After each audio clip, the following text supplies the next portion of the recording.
সিকিমের নামচি জেলায় তিস্তা স্টেজ 6 জলবিদ্যুৎ প্রকল্পে নির্মীয়মান হেডরেস টার্নেলে ভয়াবহ দুর্ঘটনা। আর সেখানেই ধীরে ধীরে বাড়ছে মৃতের সংখ্যা।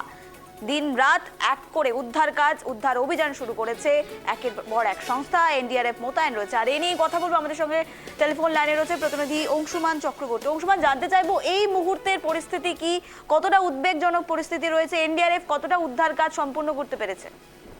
দেখো, এনডিআরএফ এর সঙ্গে ইস্টার্ন কোলফিল্ড লিমিটেড অর্থাৎ ইসিএল এর যে দ্বিতীয় বিশেষজ্ঞ দলটি, সেটি গতকালকে রাত 10টা নাগাদ দুর্ঘটনাস্থলে পৌঁছায় এবং পৌঁছানোর পরেই কিন্তু তারা সেই দলটি সুড়ঙ্গের ভিতরে প্রবেশ করে। সুড়ঙ্গের ভিতরে প্রবেশ করে তারা কিন্তু আরো বেশ কয়েকটি দেহ অর্থাৎ 9টি দেহ উদ্ধার করে নিয়ে আসে, যার ফলে কিন্তু এখনো পর্যন্ত মোট 22টি মৃতদেহ উদ্ধার করা হয়েছে।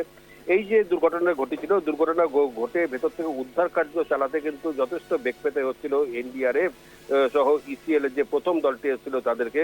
কারণ ভেতরে যেই পরিমাণ ভেতরে যেতে হচ্ছিল, সুড়ঙ্গর মুখ থেকে শুরু করে ভেতরে প্রায় 3 কিলোমিটার পথ অতিক্রম করতে তার অনেকটা সময় লাগছিল এবং ভেতরে প্রতিকূল পরিবেশ, অর্থাৎ কোনো জায়গায় হয়তো 1 হাঁটু জল, কোনো জায়গায় 1 কোমর জল এবং মাটির নিচে সমস্তটা কাদা হয়ে রয়েছে, যার ফলে তাদেরকে পৌঁছতে বেগ পেতে হচ্ছিল। উপরন্ত মিথেন গ্যাসের প্রাদুর্ভাব তো সেখানকার ছিল, সেই কারণে কিছুটা গিয়ে তাদেরকে ব্যাক করে চলে আসতে হচ্ছিল। কারণ যেই পরিমাণ অক্সিজেন নিয়ে তারা যাচ্ছিল, সেই অক্সিজেনের কিন্তু 1 ঘন্টার বেশি থাকে না, তারপর অক্সিজেন শেষ হয়ে যায়, কাজে সেই তার মধ্যে ফিরে আসতে হচ্ছিল।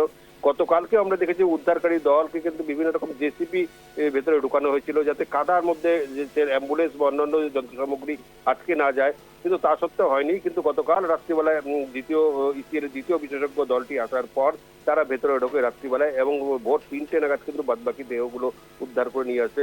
এবং এনএসপিসি কর্তৃপক্ষ জানিয়েছেন যে এখনো পর্যন্ত মোট 22টি মৃতদেহ উদ্ধার করা হয়েছে এবং আরো 3 জনের দেহ বা তাদের উদ্ধার কার্য কিন্তু এখনো বাকি রয়েছে, তাদের খোঁজে তল্লাশি চালানো হচ্ছে সেই টানেলের ভেতরে।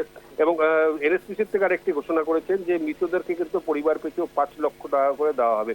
অর্থাৎ এই যে বিপর্যয় নেমে এসেছিল ওই যে টানেলের মধ্যে, যে সেই টানেলের এরকম একটা বিপর্যয়ের পরে কিন্তু গোটা যারা কর্মীরা রয়েছেন এনএসপিসি সহ অন্যান্য টিকার প্যাটেল ইঞ্জিনিয়ারিং লিমিটেডের যে কর্মীরা, তাদের মধ্যে কিন্তু শোকের ছায়া নেমে এসছে এবং অনেকেই জানিয়েছেন 2-1 জন ছিল তারা আঘাত পেয়েছেন। তারা যে বিস্ফোরণের ভয়াবহতা, যেই সময় মিথেন গ্যাসের বিস্ফোরণ ঘটে সেই সময় একজন কিন্তু ছিলেন, তিনি খাবার দিয়ে পৌঁছে দিয়ে আসছিলেন, তিনি কিন্তু সেই বিস্ফোরণের আওয়াজে বা বিস্ফোরণের বাড়িতে কিন্তু ছিটকে পড়ে যায়, তিনি তার মাথা পেটে যায়, চোটও লাগে।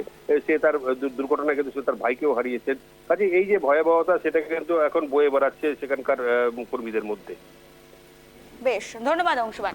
অর্থাৎ অত্যন্ত একটি গুরুত্বপূর্ণ খবরের দিকে নজর রাখছিলাম। পার্শ্ববর্তী রাজ্য সিকিম, সেখানে এবার টার্নেলের ভেতরে ব্লাস্ট হওয়ায় 22 জন শ্রমিকের মৃত্যু হয়েছে এবং আরও 3 জন আটকে থাকার সম্ভাবনা করা যাচ্ছে, যদিও তাদের এখনো আইডেন্টিফাই করা হয়নি, তাদের এখনো উদ্ধার অভিযান সম্পূর্ণ হয়নি বলে জানা যাচ্ছে। আর এই পুরো ঘটনায় শোকের ছায়া নেমেছে গোটা এলাকা জুড়ে। ইতিমধ্যেই সিকিম সরকারের পক্ষ থেকে যারা মৃত তাদের পরিবারকে 5 লক্ষ টাকার আর্থিক সহায়তার প্রতিশ্রুতি দেওয়া হয়েছে। আর বর্তমানে যদি বলা যায়, মৃতের সংখ্যা বেড়ে 22 জন, আরও 3 জন আটকে থাকার সম্ভাবনা উঠে আসছে। সিকিম এবং বাংলা সরকারের যৌথ উদ্যোগে ইতিমধ্যে শুরু হয়েছে উদ্ধার কাজ।